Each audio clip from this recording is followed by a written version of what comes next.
Yeah, hello here. It's Eddie Hearn from Dazn. Make sure you subscribe to the Triple B, because I said so. And I invented British boxing.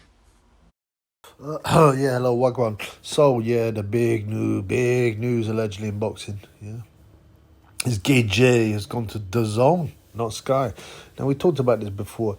And also, you remember that video in the shorts, I've got of Shalom, Ben Shalom going, telling the interviewer, no AJ, no Eddie Hearn, no Dazn and all that stuff. So obviously, there's a hint there.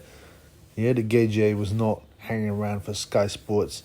And Dazn, let's talk Dazn. It's a weird situation. It's a streaming app, yeah, and it's funded by a guy called Lex Blavatsky from Ukraine, a multi-millionaire who funds all kinds of stuff. It's funny, there's a lot of billionaires coming out of Ukraine. It might have something to do with all the resources, the natural resources. And maybe that's why it's been, such a subject of the media. I can't talk about that. This is a boxing show. It's a boxing channel. Yeah? Like Zelensky, yeah? A billionaire. He's a billionaire. He's almost a billionaire. Some people say he is. Somebody say he's almost.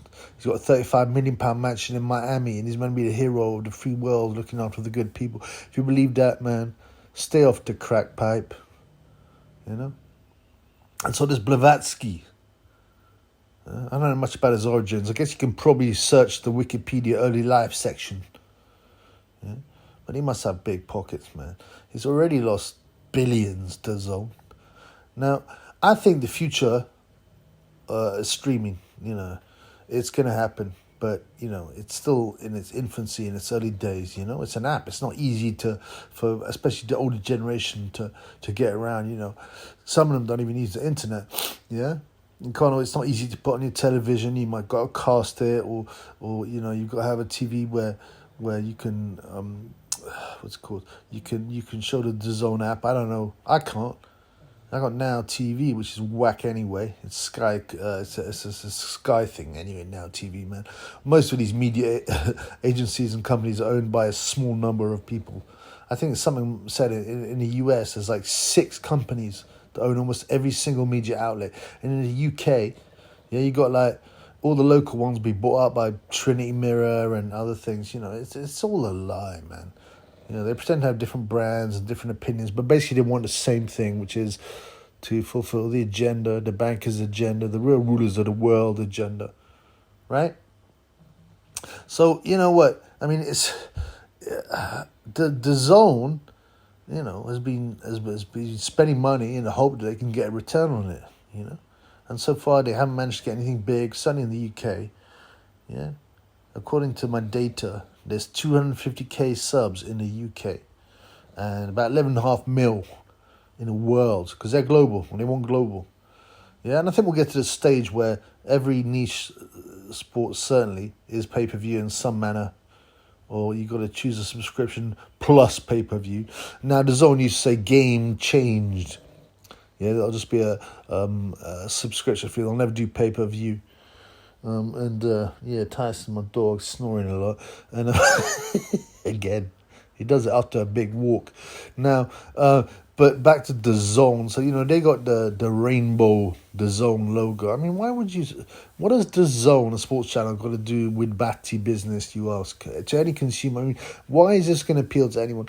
Well, that's the point.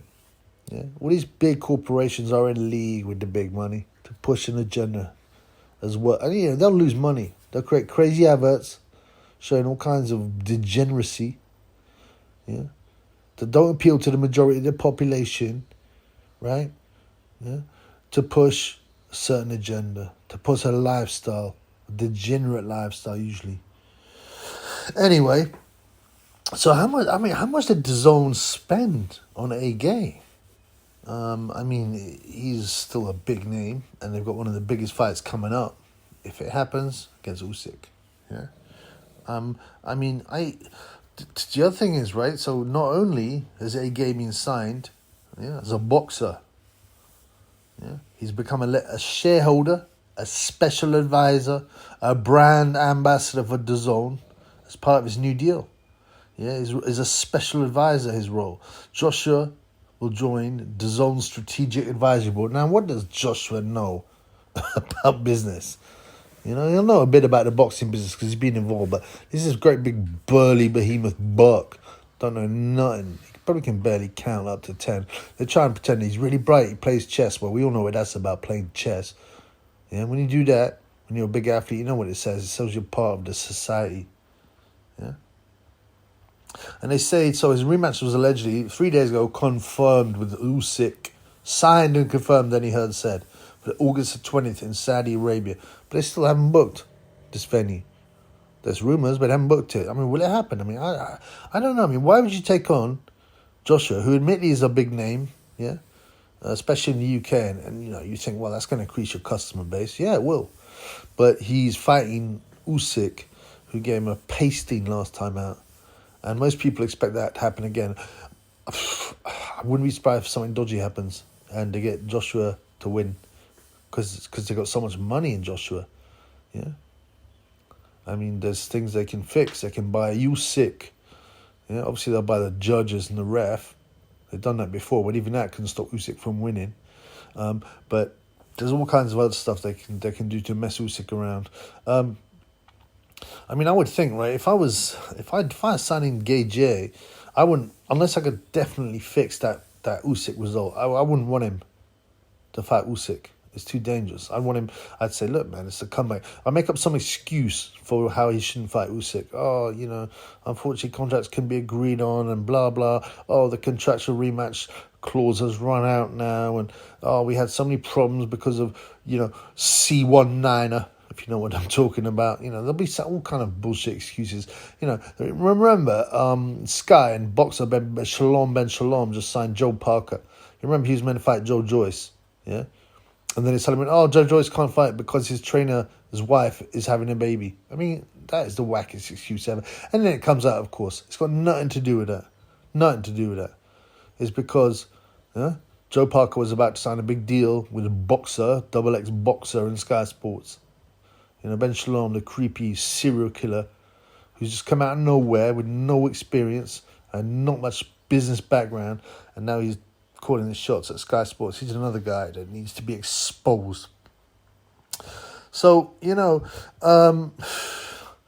it's a curious, I can understand if you put your purely business head on, Joshua's a big name, but he hasn't got many years left and he's fighting a very dangerous fight.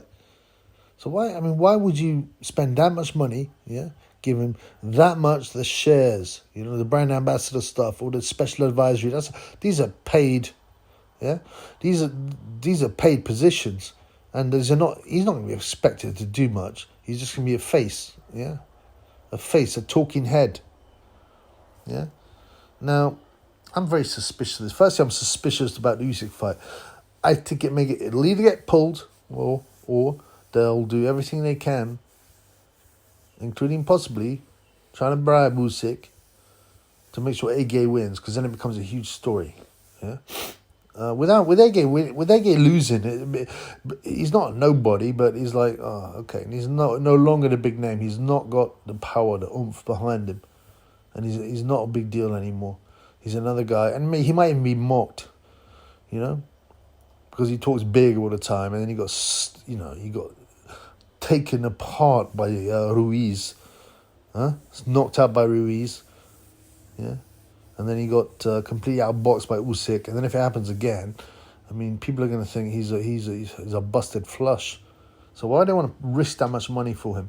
Now, I do think Blavatnik and Dazn just don't care. Yeah, I think there's something weird going on here. It's probably agenda-based.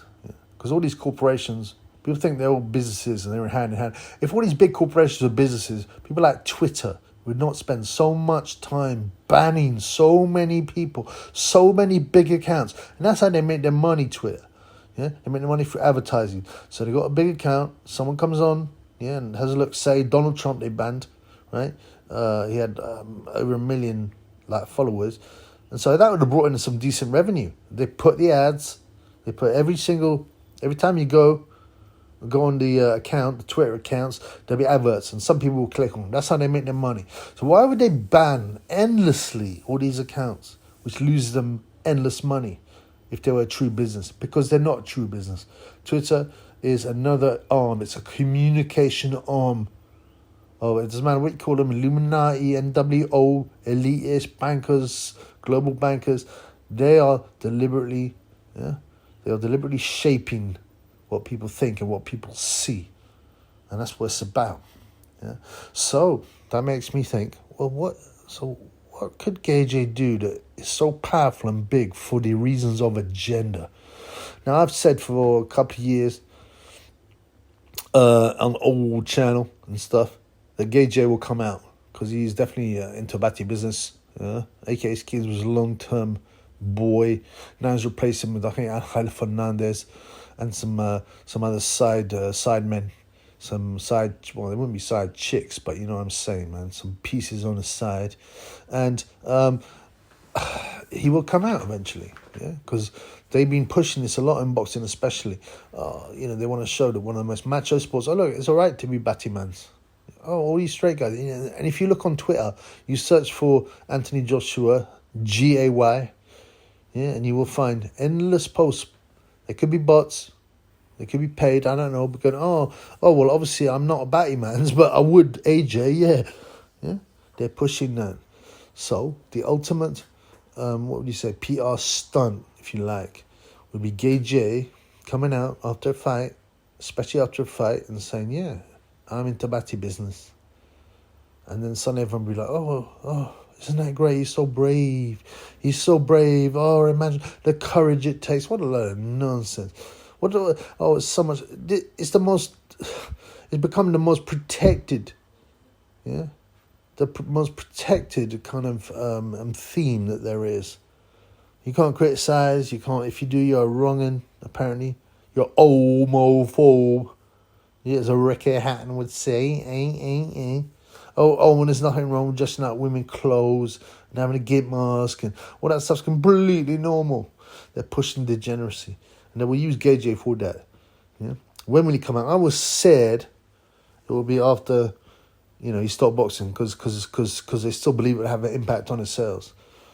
Because some people aren't comfortable with that. Some people being like people that are, not into weird perversions, normal people, some people call them. Yeah. So, but has it switched?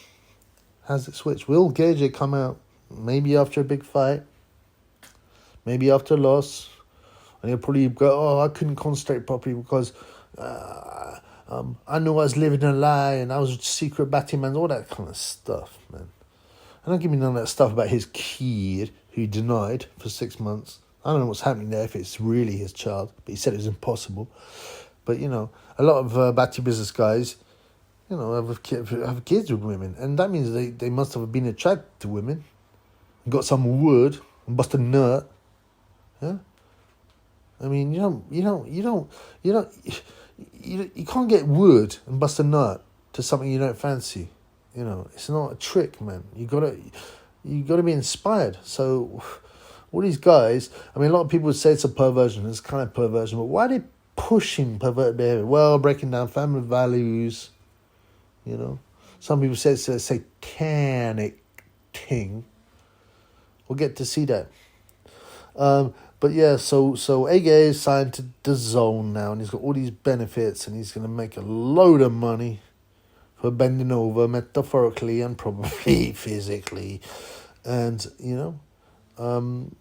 and this is for pushing the agenda, I believe. I don't think it's a commercial decision because Dazn have not made very good commercial decisions because they weed up the war like $5 billion allegedly. Yeah. I know you get big businesses and they go, right, we're going to lose money for the first 5 years and then we're going to start making money and we're going to get big. I understand that investment. That's part of the business process. That's a business model. But this is like nuts, man. This is billions. By Lex Blavatsky of the Ukraine. Peace.